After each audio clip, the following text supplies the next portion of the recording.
Good evening. आज जो है कि कृष्ण भगवान की कहानी कुछ चल रही है हमारे ब्लॉग में। तो आज भाग 4 है जो कि मैं बताने जा रही हूँ। तो कहानी कहाँ तक पहुँची थी कि जब इंद्रप्रस्थ में युधिष्ठिर अपने चारों भाइयों के साथ रहते हैं तो वहाँ एक संदेश जाता है हस्तिनापुर से, जिससे जो है कि चारों भाई नहीं, पांचों भाई, युधिष्ठिर चारों भाई के साथ रहते थे और पांचों भाई युधिष्ठिर मिलके तो आते हैं हस्तिनापुर। और वहाँ पे जो है कि मामा शकुनी का षड्यंत्र रचा गया था कि वो लोग जो है कि उनसे जुआ खेलने को कहते हैं, चौसर का खेल। तो उसे जो है कि कहते हैं कि खेल खेल में उन लोग भी कहें चलिए ठीक है, अच्छा खेल रहे हैं। फिर उसके बाद खेलना शुरू करते हैं। तो मामा शकुनी जो थे वो दुर्योधन के मामा थे, कौरव के। तो वो बहुत ही मतलब शातिर थे। उन्होंने क्या किया कि वो पासा फेंकने में बहुत तेज थे, उनका कोई जोड़ नहीं था जुआ खेलने में। तो वह उन्होंने शर्त रखा था कई प्रकार का कि जो जैसे हारेगा वैसे उसका राज्य चला जाएगा। फिर ऐसे युधिष्ठिर से जो है कि शर्त लगाना शुरू करते हैं। और पहले उनका जो है कि पहले जीत में उनका सब जितने सैनिक थे, हाथी घोड़ा सब छीन लेते हैं, मतलब जीत जाते हैं। फिर उसके बाद उनका इंद्रप्रस्थ जीत जाते हैं। फिर उनके एक एक भाइयों को दाव पे लगाया जाता है। युधिष्ठिर सोच रहे हैं, युधिष्ठिर के मन में भी यही चल रहा है कि शायद हम नेक्स्ट जो है कि खेल में जीत जाएं।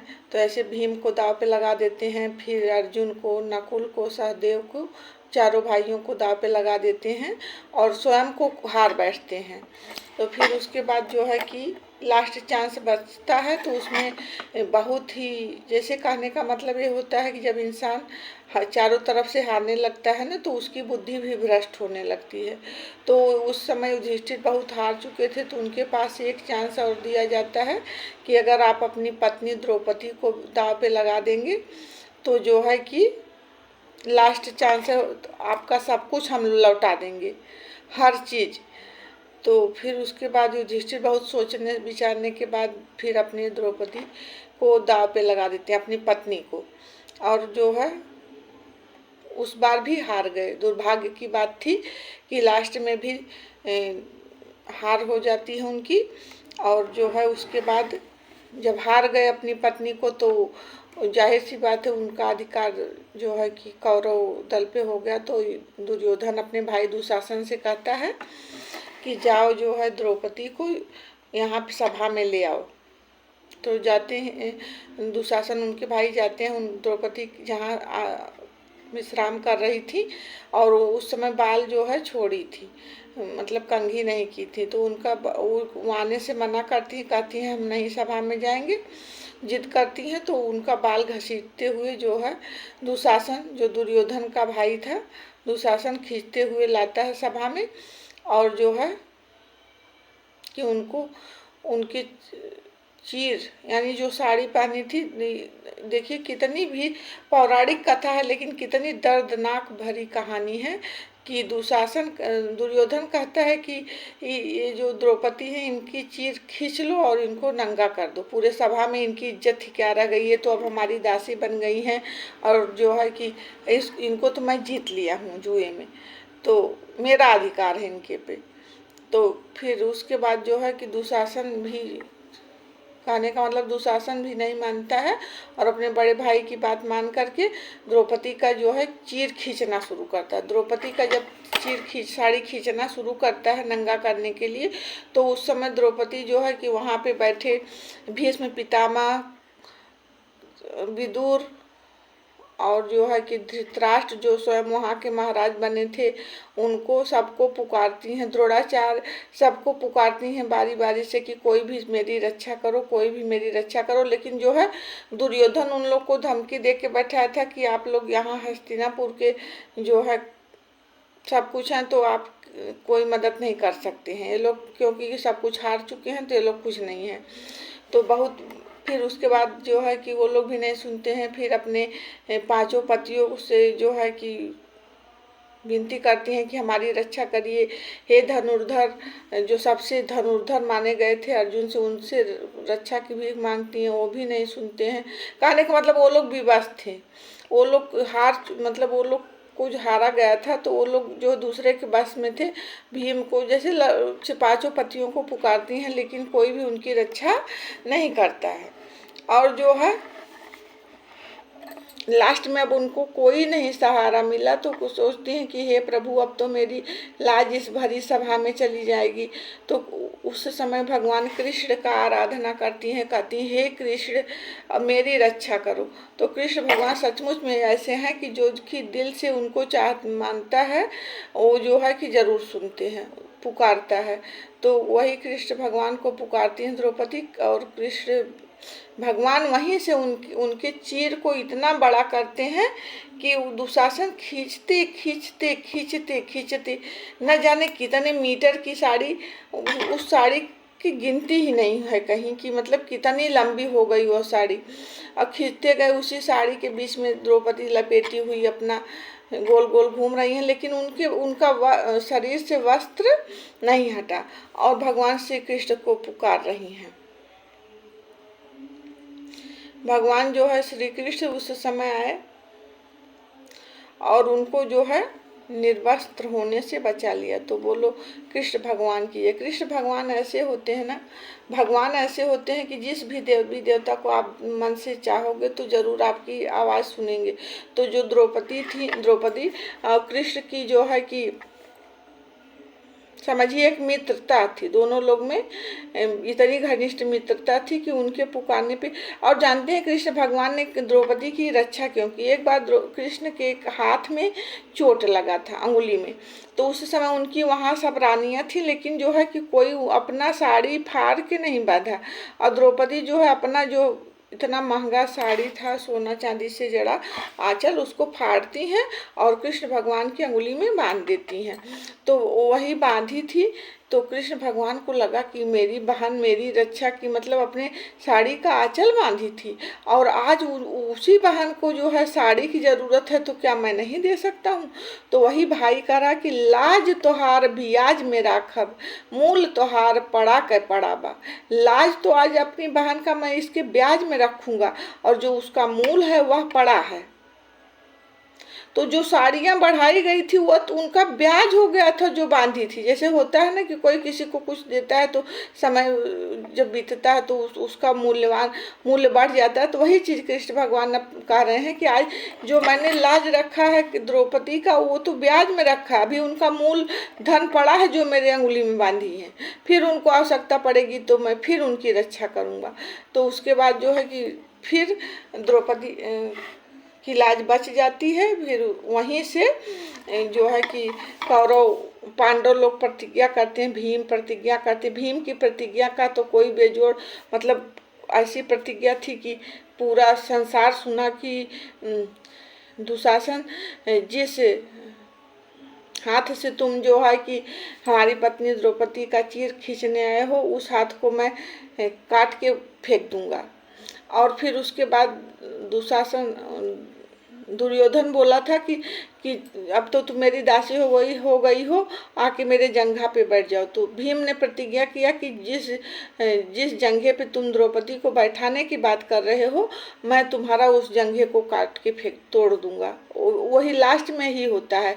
तो अब शुरू होती है यहीं से महाभारत के युद्ध की शुरुआत। तो चले, फिर उसके बाद ये लोग चले जाते हैं वहाँ से जंगल। फिर ये होता है कि ठीक है, अब ये जुए में सब कुछ हार चुके हैं, तो इनको जो है कि इनकी ये शर्त है कि 12 वर्ष जो है वनवास में रहेंगे और 1 वर्ष अज्ञातवास। अज्ञातवास मतलब होता है कि आपको कोई उसमें पहचान न ले। 1 वर्ष का अज्ञातवास जैसे कहीं रहना था, और कौरव अगर उनको 1 वर्ष में 12 वर्ष वनवास के लिए कोई दिक्कत नहीं थी, वो अपना जंगल में रहते थे, इन लोग को पता भी था। और लेकिन जो 1 वर्ष का अज्ञातवास था, उसमें अगर वो पहचाने जाते तो जो है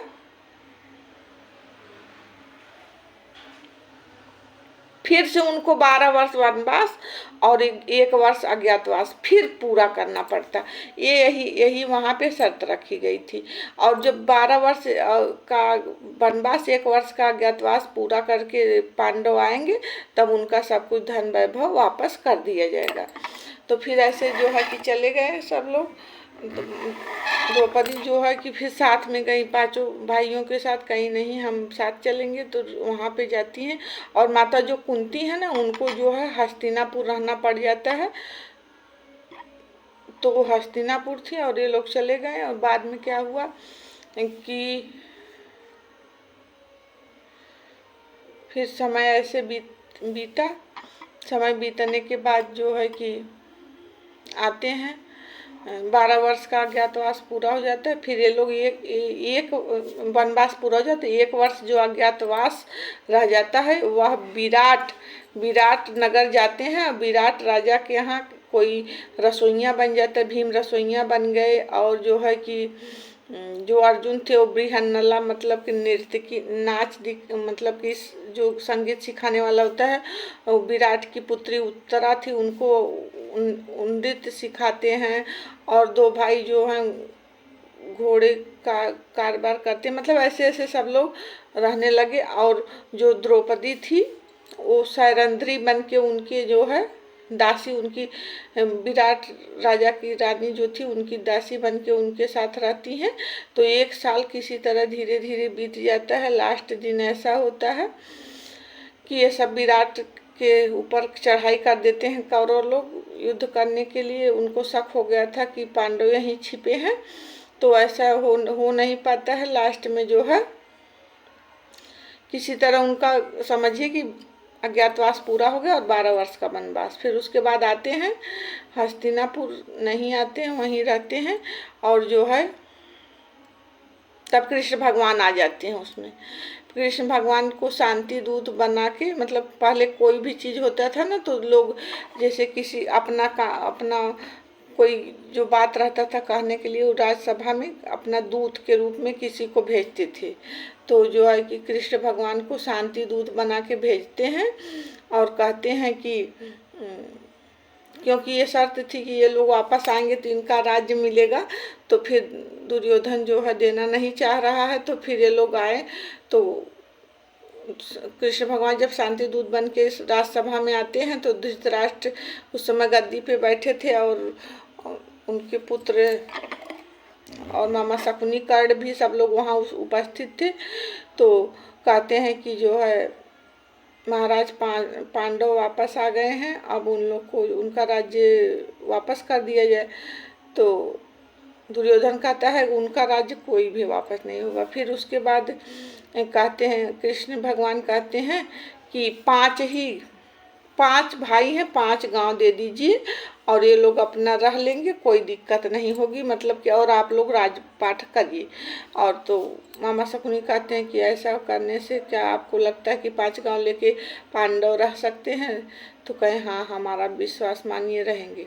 फिर उसके बाद किसी तरह लोग मानने वाले थे, तब तक जो है फिर दुर्योधन क्रोध में आके कह रहा है कि सुई की नोक भर भी जमीन मैं नहीं दूंगा पांडवों को, जब तक कि पूरा युद्ध नहीं होगा। युद्ध होगा, युद्ध में जो जीतेगा उसी का साम्राज्य होगा।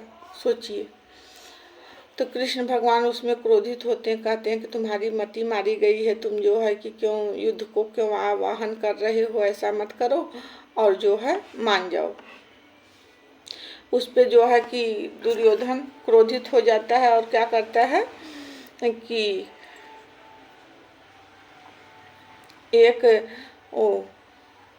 बेड़ी हथकड़ी मोटी मोटी श्रृंखलाओं की लोहे की मंगाता है और कृष्ण भगवान को बांधने चलता है। कृष्ण भगवान कहते हैं कि जिसको जन्म के समय पहरेदार नहीं रोक पाए, बेड़ियां नहीं रोक पाई, कारागार की दीवारें नहीं रोक पाई, उसको तुम असाध्य को साधने चला है मूर्ख।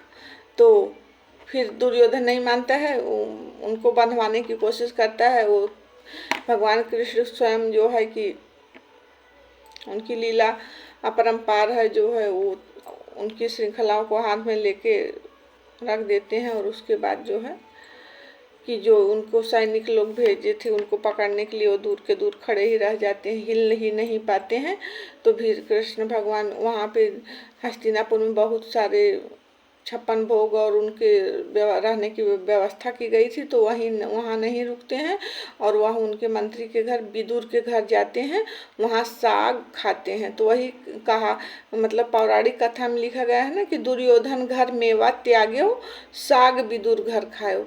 तो भगवान जी जो है भाव के भूखे होते हैं, तो वहाँ पे जाके विदुर के घर ठहरते हैं और खाते हैं साग और बहुत प्रसन्न होते हैं। तो वहाँ से फिर वापस चले जाते हैं, जाके बताते हैं युधिष्ठिर को कि अभी दुर्योधन मानने वाला नहीं है, बिना युद्ध के वो नहीं देगा, इस सुई के नोक भर भी जमीन कोई देने के लिए तैयार नहीं है। तो फिर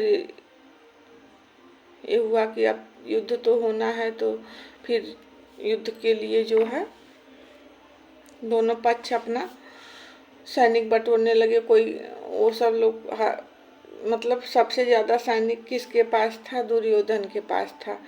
फिर उसके बाद द्वारिकाधीश थे कृष्ण अपने द्वारिका में चले जाते हैं, तो फिर क्या करता है दुर्योधन कि जाता है कृष्ण, जैसे उस समय ये था कि जिस राजा के से मदद मांगो मिलता था, तो फिर द्वारिकापुरी जाता है कृष्ण भगवान से मदद मांगने की हमारे जब युद्ध होगा तो आप हमारे मतलब कि हमको सेना से या कुछ गए। तो कृष्ण भगवान जो है वहाँ पे अर्जुन, पांडव की तरफ से अर्जुन और कौरव की तरफ से दुर्योधन दोनों गए थे, उपस्थित थे। तो सबसे पहले जो है कृष्ण भगवान कहते हैं कि अर्जुन पहले आए हैं, अर्जुन को हमने पहले देखा है यहाँ पे, तो अर्जुन का अधिकार है कि मांगे जो है कि क्या मांगते हैं। तो वो उसमें था कि उनकी पता नहीं कितनी सेनाएं थी, मतलब कई करोड़ सेना थी, कि वो सेना उनकी जो है कि एक तरफ और कृष्ण निहत्था युद्ध भी नहीं करते, सिर्फ रथ हाँकते, तो वो एक तरफ। दोनों सेनाओं को आप बोले कि जब दोनों लोग कौरव पांडव दोनों लोग आए हैं तो हम दोनों लोग को आधा आधा बांट दे रहा हूँ और जिसकी जो इच्छा हो वो उसको ले सकता है। तो आधा बांट दिए कि पूरी सेना हमारी एक तरफ और अकेला मैं निहत्था एक तरफ, युद्ध में मैं सिर्फ रथ हाँकूंगा, सारथी रहूंगा। तो सबसे पहले जो है कि अर्जुन से पूछा गया कि तुमको क्या चाहिए, कि पूरी सेना चाहिए कि सिर्फ कृष्ण भगवान को चाहिए।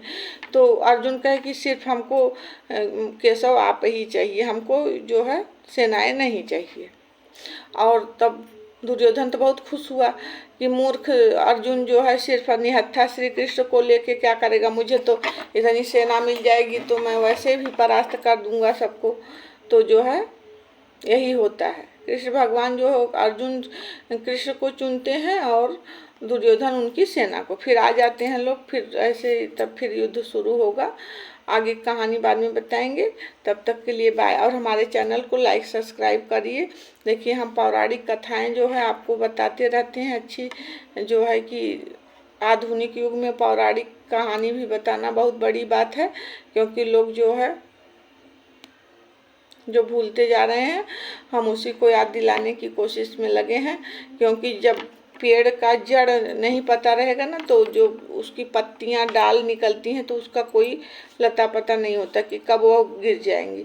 तो इसलिए जड़ मजबूत होना चाहिए। तो हमसे सब स्टूडेंट भी जुड़े हैं और बहुत से लोग जुड़े हैं। तो मैं इसलिए जो कहानियाँ लुप्त हो चुकी हैं, मतलब आने वाली पीढ़ी नहीं सुनना चाहती है, हम उसको सुनाना चाहते। देखिए हमारे पास न बुक है न कुछ, इस समय कुछ नहीं है। हम बुक से भी बहुत सी चीज़ें बताते हैं, लेकिन हम जो ये कहानी बता रहे हैं ना, ऐसे बिना देखे बता रहे हैं, क्योंकि सुने हैं। बचपन में हमारे मम्मी पापा हमको ये सब कहानी सुनाते थे, हम लोग सुनते थे। दादी तो नसीब नहीं थी, बड़ी मम्मी थी दादी, क्योंकि हमारे जन्म से पहले ही नहीं एक्सपायर कर गई थी। तो जो हमारी बड़ी मम्मी थी वो भी कहानी सुनाती थी। तो ऐसे ऐसे हम लोग बहुत कहानी सुने, रामायण महाभारत की सब कुछ और सारी कहानियाँ। तो हम इसीलिए जो है कि हम आप लोग के बीच में प्रस्तुत करते हैं ताकि आप लोग तक भी ये सब बातें जाएं कि जो लोग आजकल के बच्चे जो इससे हट रहे हैं तो वो सुनेंगे तो ज़रूर उनको नॉलेज होगा अपनी परंपराओं के बारे में। ठीक है, नमस्ते। फिर दूसरे भाग में नेक्स्ट मिलेंगे। ठीक है, तब तक के लिए बाय बाय।